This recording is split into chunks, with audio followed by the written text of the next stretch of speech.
नमस्कार साथियों, स्वागत करता हूं आप सभी का एक बार फिर से नए वीडियो में। साथियों, इसमें आज हम बात करेंगे कि गांधी जी मध्य प्रदेश में कितनी बार आए और कब कब आए। तो साथियों, इससे पहले आपको बता दें कि गांधी जी का जो जन्म है 2 अक्टूबर 1869 को मध्य गुजरात के पोरबंदर नामक स्थान पे हुआ था।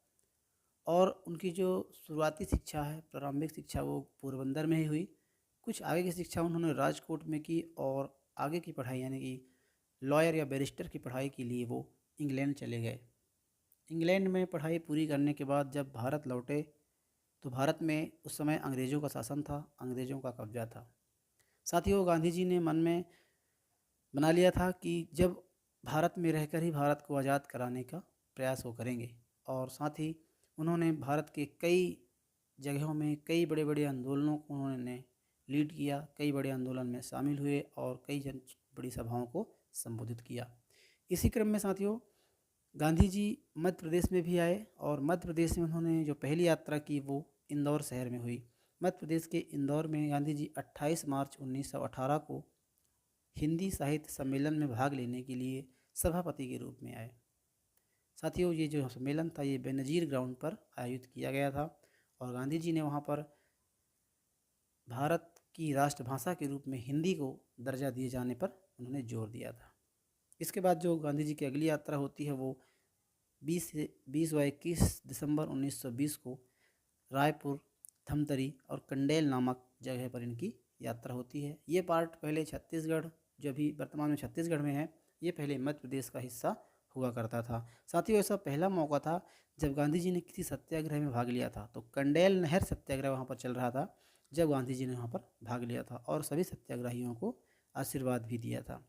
उसके बाद गांधी जी 6 जनवरी 1921 को छिंदवाड़ा में आते हैं। छिंदवाड़ा में उन्होंने हरिजन और गरीबों से मुलाकात करते हैं और उसके बाद उन्होंने एक सभा को संबोधित किया था। इसके बाद साथियों, गांधी जी 20 व 21 मार्च 1921 में शिवपुरी और जबलपुर का दौरा करते हैं और वहाँ पर भी उन्होंने सभाओं को संबोधित किया था। इसके बाद 1921 में खंडवा के मेमई नामक स्थान पर भी गांधी जी आते हैं और वहाँ पर भी सभा को संबोधित करते हैं।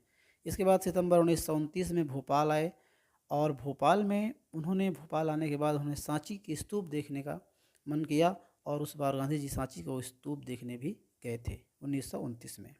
उसके बाद 22 नवंबर से 8 दिसंबर तक गांधी जी 22 नवंबर से 8 दिसंबर 1933 में गांधी जी मध्य प्रदेश के कई शहरों में उन्होंने कई छोटी मोटी सभाएं की और उन्होंने वहाँ का दौरा किया, जैसे बालाघाट, सिवनी, छिंदवाड़ा, बैतूल, सागर, कटनी, जबलपुर, मंडला, दमोह, इस प्रकार से कई जगहों पर उन्होंने उनका दौरा किया था।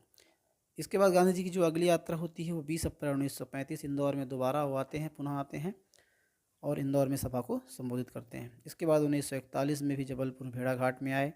जबलपुर के भेड़ाघाट नामक स्थान पर गांधी जी आते हैं और वहाँ पर भी सभा को संबोधित करते हैं।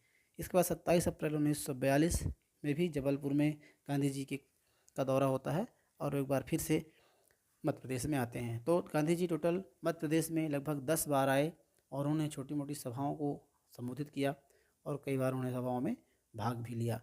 साथियों, गांधी जी का भारत को आज़ाद कराने में एक बहुत बड़ा योगदान रहा है। गांधी जी भारत के राष्ट्रपिता कहे जाते हैं, राष्ट्रपिता के रूप में हम उन्हें मानते हैं।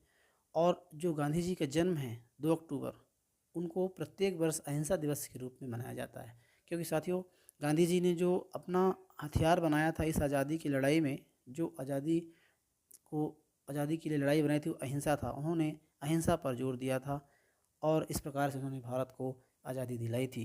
तो साथ ही ये थी कुछ महत्वपूर्ण जानकारी। वीडियो आपको कैसी लगी आप कमेंट बॉक्स में ज़रूर बताइए। मिलते हैं किसी ऐसे नए वीडियो में, तब तक के लिए जय हिंद साथियों।